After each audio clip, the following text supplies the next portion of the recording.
Hello, everyone. Good morning, good afternoon. Welcome to the first Semaphore Community Webinar of 2025. Today, we'll be discussing securing business buy-in and how to show the business value of product investments.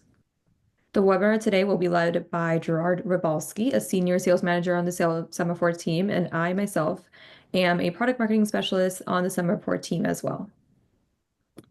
Moving on to the agenda, we'll be covering quite a few areas today, starting with getting business buy-in precursors, guidance on how to prepare for success, tips on how to craft business use cases that resonate with stakeholders, examples of how to translate technical jargon into business language, and ending with 13 sample ROI ideas of your projects. Before we dive into how to secure business buy-in, let's take a step back and look at one of the biggest challenges we face. One of the biggest barriers to securing investment in new technology isn't just budget constraints, it's trust and understanding. In fact, 65% of respondents from US companies cite a lack of understanding or trust in new technologies as a key reason investment confidence is impacted. If decision makers don't fully grasp the value or feel certain about the risks, they hesitate to commit resources.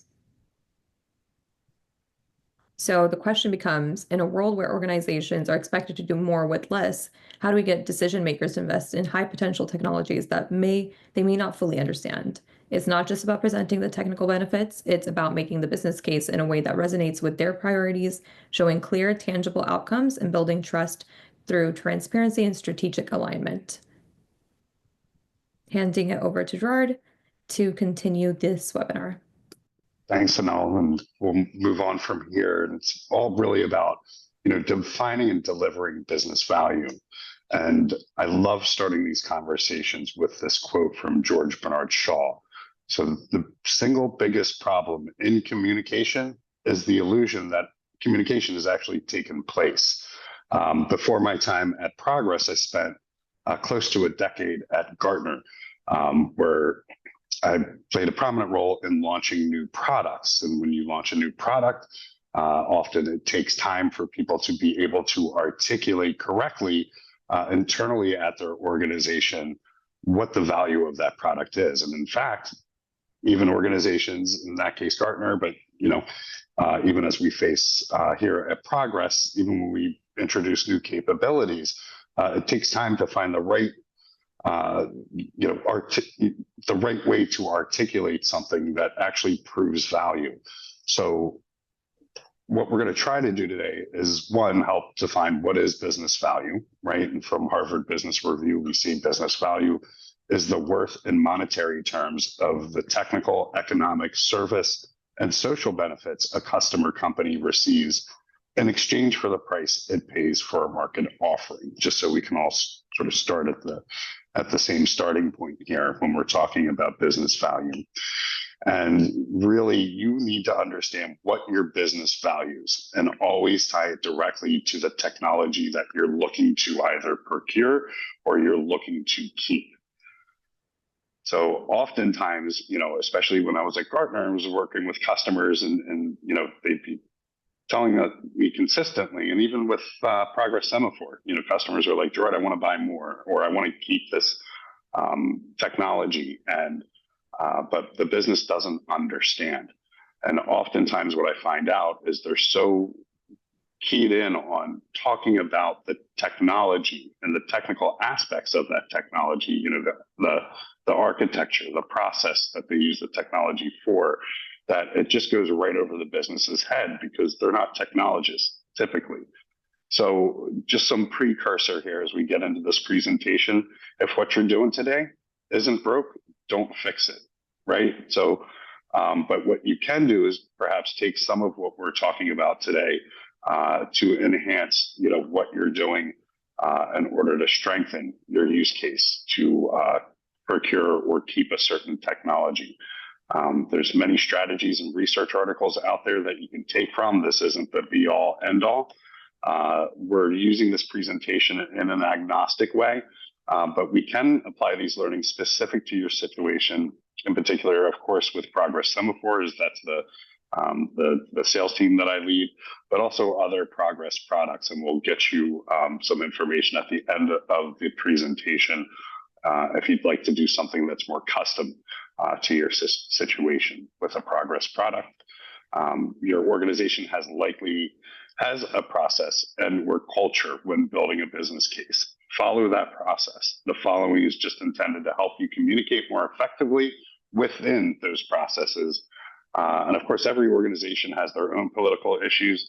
The key is to try to change the way people think, by applying alternative insights that you or they may not have considered previously. So how to prep for this? Here's another quote. I love quotes. Pericles, having the knowledge but lacking the power to express it clearly is no better than never having any ideas at all. Obviously, what he means by that is, no matter really how right you think you're communicating something, if it's not working, you have to adjust your approach, whether you like it or not. If the message isn't landing well and in your benefit, think about different ways you can carry that message through.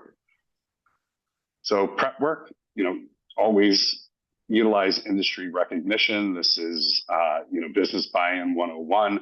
If it's a technology that you're using, make sure that you're highlighting, market reports like hype cycles or data quadrants, wave reports, things of that nature from various technology advisory firms, Gartner, Infotech, Forrester, IDC, etc. What's the ROI, right? So you want to talk about, the efficiencies that a technology has achieved, cost-cutting measures, employee productivity. They're able to do more in less time, customer engagement, etc. You can find a lot of information, and you want to use the words from the business. So going into your annual and quarterly earnings reports, these are coming direct from your CEO, your CFO, your COO. They typically outline the strategic initiatives that they're driving for any given quarter, year, or 3 to 5 year strategic roadmap. So also don't forget to check your website. There's so many times where I'll pull up information just so I can, as I'm talking with customers and prospects, I can prove that, I know what their business is driving. And like 7 out of 10 times people are like, where did you get this information? I'm like, it's a screenshot of your website, right? And everybody does this. I have, town halls, from my company or annual earnings calls, and I don't always get to them because I have a conflict, with a customer or something like that. I intend to listen to those, but, life happens. I don't always get to them. So sometimes, we're all surprised by like, oh my goodness, I didn't realize my company was driving this. So make sure you do your little bit of homework, check your website, check your annual and quarterly earnings reports, and then stakeholder buy-in. What is the technology serving? Who is it serving? What business units is it serving? Because getting that stakeholder buy-in helps you sell that to the business, right? So if your technology serves marketing or HR or operations, you want to reach out to those folks. And, even if it's just a quote, without this technology, we wouldn't be able to achieve X. Those are like home runs as you start to articulate the benefits of what you're trying to get. Save the tech talk for the tech users and speak the language of outcomes and impact to your decision makers, right? So, at Progress Semaphore, it's more than just a taxonomy management solution, but as I talk to some of our customers, they'll go through their slides and they're, it's all about taxonomy management, right? Which is a great thing and it's all needed. But instead of talking about the minutia of how you build a taxonomy, you really want to talk more about what's the taxonomy provide, right? You don't even have to mention that it's a taxonomy management system. You just want to talk the benefits that this product provides you, your team, and the business. So, features, functions, architecture. If you're talking to people IT, they need to know that stuff. So that's where you want to save that information for. But the business really needs to understand how it contributes to business goals. What's the ROI? Is it reducing compliance efforts? You want to show them KPIs. We'll get into that a little bit more. Does it provide a competitive advantage and why does it provide that competitive advantage? So, business leaders, no matter how informed, I'll often get like, no, this guy's very technical. At the end of the day, they're not interested. They might be interested on a personal level, like, hey, that taxonomy stuff sounds cool. Can you show me that? You want to just pause and say, I'd be happy to show you how we build a taxonomy, but for the purpose of this, meeting or this issue that I'm trying to get resolved, I want to focus more on the business use and what the business gets out of it, right? So really, what does the business need to know? What would they be able to do with that knowledge if they had it? So in essence, going back to that previous slide, people don't want to see how sausage is made, right? It's kind of a violent process to that. They just want to taste the sausage. If you're going to show people, this is a famous saying, how it's made, it's not going to be very appetizing once you present the finished product to them. If you just provide the finished product to them and they can taste it, that's the benefit, right? So really what you want to do as you're talking about technologies is speak in terms of financial and business outcomes, especially for those in the audience that are outside of IT, or in the case of Semaphore, knowledge management. So translate technology activities into results, such as, what I said before, competitive advantage. Does it provide a net positive on revenue? Does it create efficiencies? Are there cost savings? Rather than the features and functions and architecture and how it helps you get your job done. Tie in those key performance indicators, and where applicable, there's also key risk indicators, which a lot of people don't, they might be aware of, they just don't utilize them. Those are really important, and really game-changing things can happen when you utilize KRIs along with KPIs. So, conversing in your language when your audience doesn't speak it likely will lead to failure. Going back to that first quote from George Bernard Shaw, you think you've done an excellent job. The answer you get back doesn't, is a negative, and you can't figure out why. Often it is they just didn't understand what you were saying, even though you're both speaking the same language. So we're going to try and show you a different way to speak that. So everybody knows what key performance indicators are. I'm just sort of going to baseline the definitions here. Key performance indicators is a quantifiable measure of performance over time for a specific objective. But there's also key risk indicators. This is a big thing at Gartner that we started utilizing in the security and risk management space, because we realized that though there's performance indicators, the risk indicators are actually bigger and more meaningful to the business in a lot of cases. So key risk indicators are a metric for measuring the likelihood that the combined probability of an event and its consequences will exceed the organization's risk appetite. So moving on from there a little bit more into potential risk, right? So you want to ask these questions to yourself and to your team and to your audience. What's already been tried but hasn't worked to this point? What was the cost of that? What happens if this initiative that you're driving towards fails? What's the cost of the current efforts in that initiative? Can you mitigate larger potential risks? We'll show you some examples. Will you lose a competitive advantage?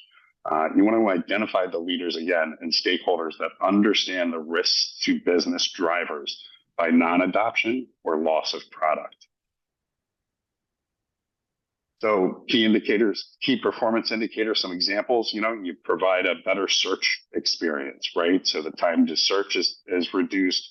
You have accurate search results, less amount of queries needed to be made by your customers. And this results in less calls to your help desk or your account team, taking up their time and costing money to the company. That's a key performance indicator. Improved precision with analytics, improved customer experience, increased data protection, all important things. But a key risk indicator indicates that, if you cut this product, it's going to lead to more support calls costing us X amount of dollars. We're going to lower our customer experience or CSAT scores. There's going to be decreased productivity. People are going to spend and waste time searching for things that are right there, but your system doesn't know how to translate, what they're searching against with the proper information. Your analytics, you don't have trust, overall trust in your data. So all sort of key risk indicators that you can think about, and if you can really articulate that message that this is what you're going to lose, this is what you're going to risk, really hits home to the business. Business risk examples, Google Gemini, had a bias issue that cost them a projected $70 billion. That's a big risk, right? If we don't, sort of eliminate bias within our models, right? It could potentially put us at risk for a huge, a huge cost. There's Forbes notes that 50% of enterprises have built their own large models from scratch, but they'll abandon their efforts due to cost. A technology might be able to help reduce or mitigate, those issues because they have systems and processes already in place with years of knowledge behind it that actually work versus doing it yourselves. 63% of customers leave after a single bad chatbot experience. How often could you fix that?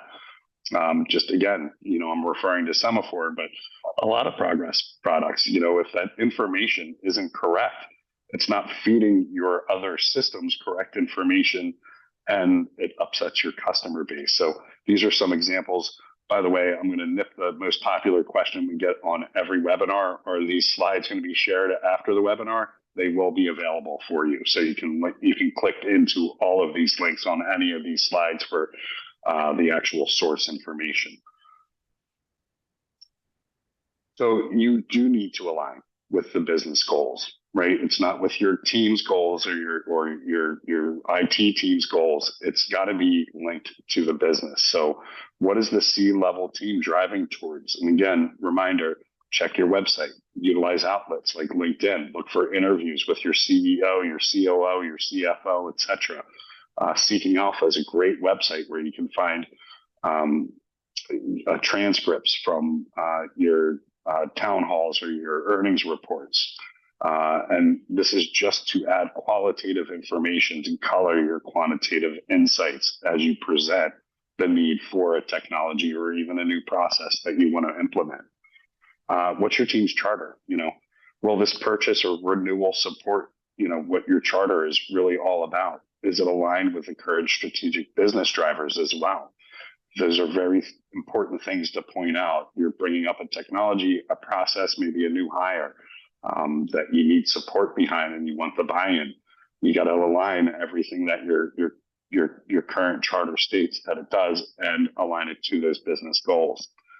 How many areas of the business are currently affected by this need, right? So you might not even need to fund the entire amount of the purchase. If you are bringing in a technology that serves, say, marketing and HR, reach out and see if they'll share in the cost. If they see the benefit of this technology, this process, this person, often they can share the cost with you in that.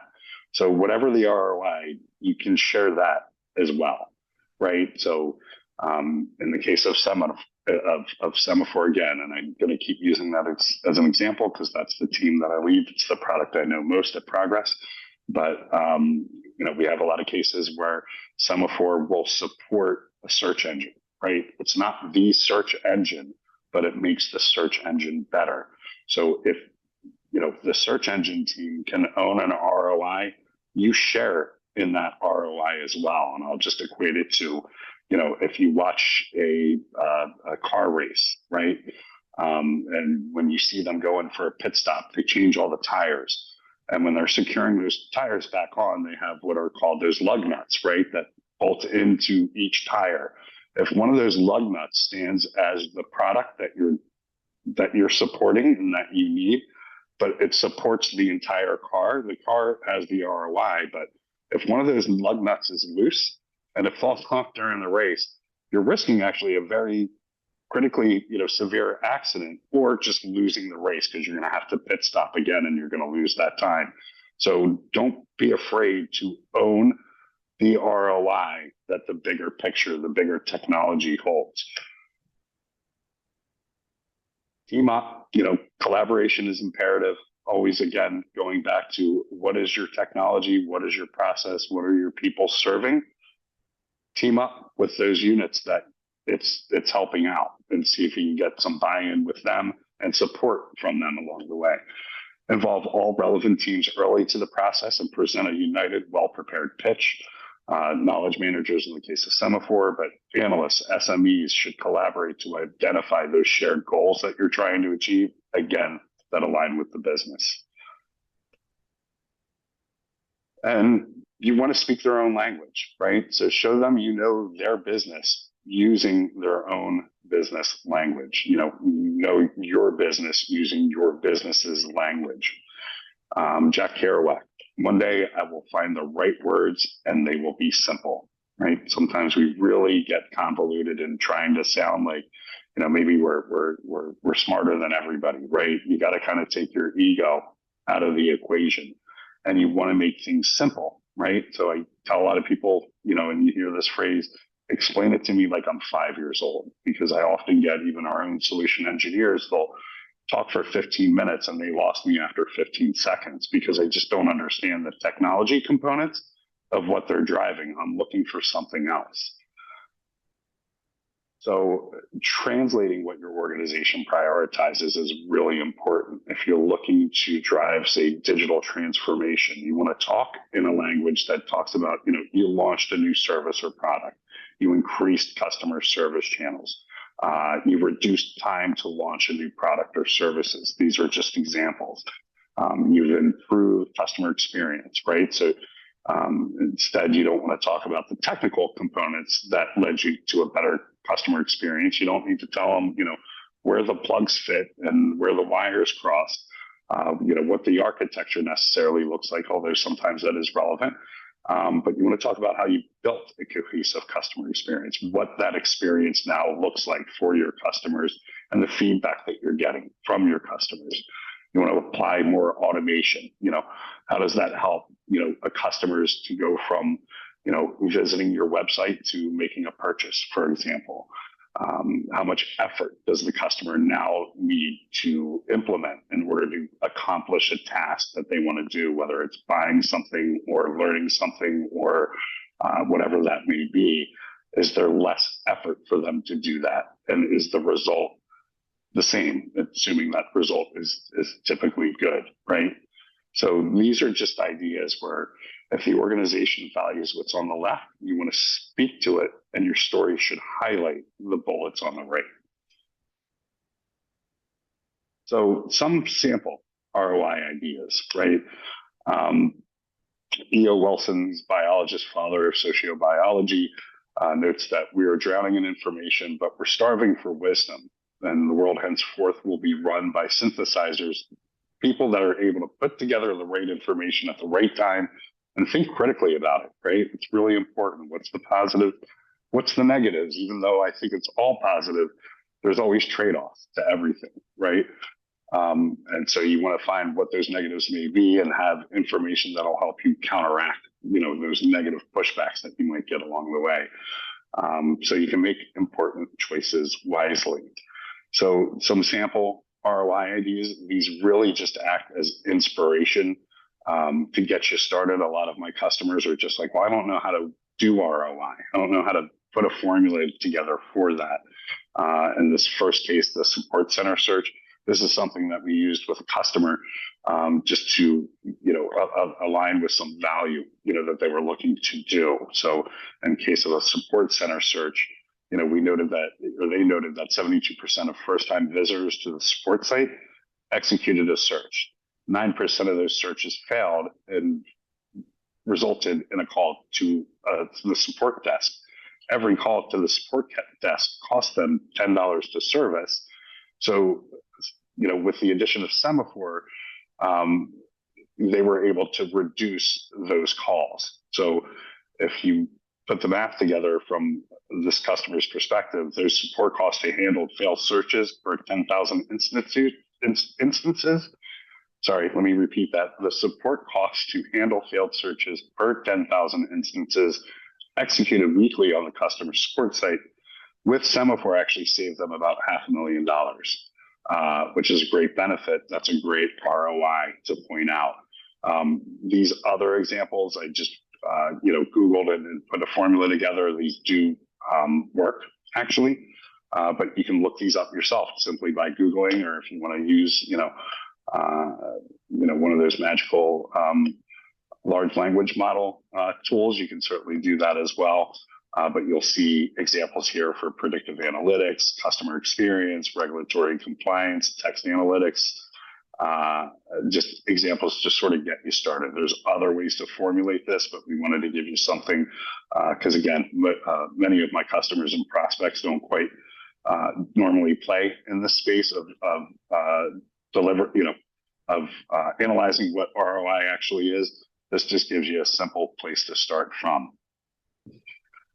So in summary, maximizing your Progress software investments in 2025, make sure you define your objectives and provide facts, know your audience. You're often talking to the business, and own your ROI and present risk and along with performance indicators. So from here, I'm going to hand it off back to Hanal to finish off. Hanal? Thanks, Gerard, for leading us through the webinar. Before we dive into the Q&A portion of the webinar, we will share a QR code here that you can scan to visit the What's New page for any latest release information about the product. If you really do like Semaphore and it is adding value to your business, then we'd love to hear from you. We are using 2 review platforms, and if you got some time, we would love for you to fill out a form to leave a review. If you'd like a personalized Progress business buy-in session with Gerard Rabalski, please contact your sales rep to get in touch. And now we will take questions from the audience. So let's see what questions we've got today. The first being, starting with, based on your experience, what is the biggest hurdle in securing leadership buy-in? The biggest hurdle is sort of, I think, what you would expect, right? It can be changing budgets. It could be a change of administration that sort of, on a political level, that can change the way a business conducts business moving forward.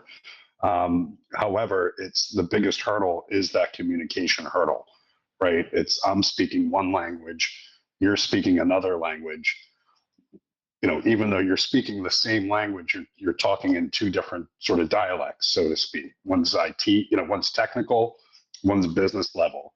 So again, it's really important to try to, as best as you can, merge into the language that your audience expects to hear, right? So what are those business drivers? If it aligns with the business, we've seen, again, pointing back to my time at Gartner, a lot more success than if you just sort of do the standard, using Semaphore as an example, but this is technology agnostic.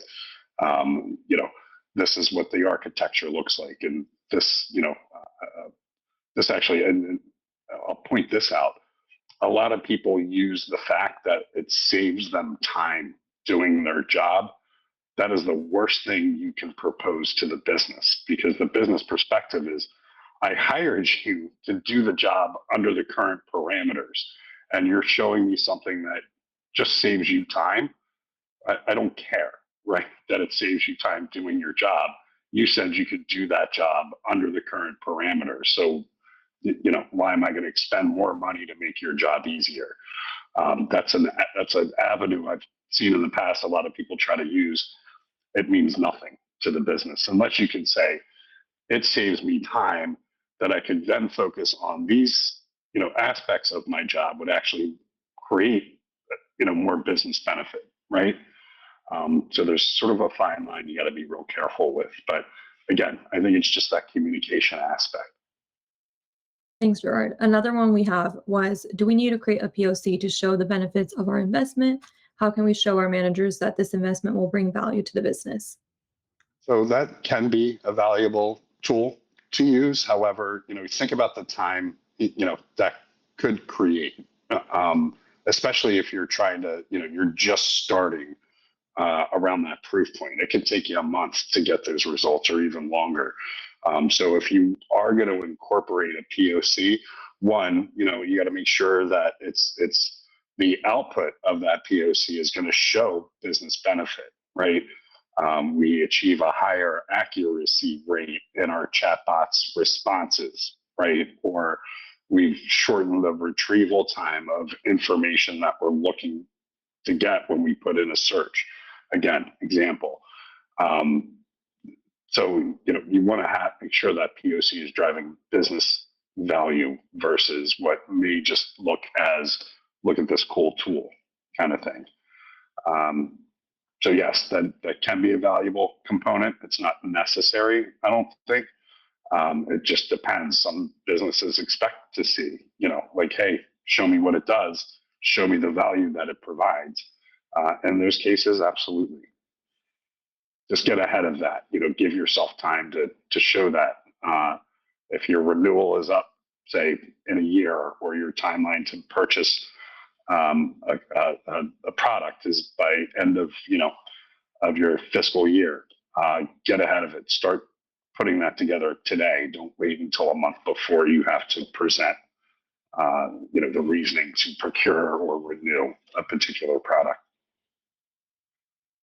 Great, thanks, Gerard. And lastly, wrapping it up with, what is your experience with having a technology champion in large companies? It's great. You get a technology champion. I used to call that person the music man or the music woman or the music person, whatever. Somebody that is really good at taking the language of technology and translating that into a business outcome, right? That's a hard thing to do, right? If you're a technologist, you're a taxonomist, you're a knowledge worker, as I stated sort of earlier in the webinar, you're not always thinking business value. I mean, you do, but you think about it in a different way, right? And it's just, again, it's the way that message is received.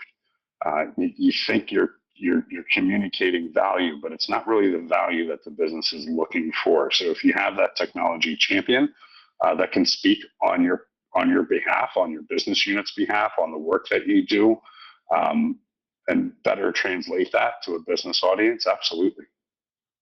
It's a tremendous value.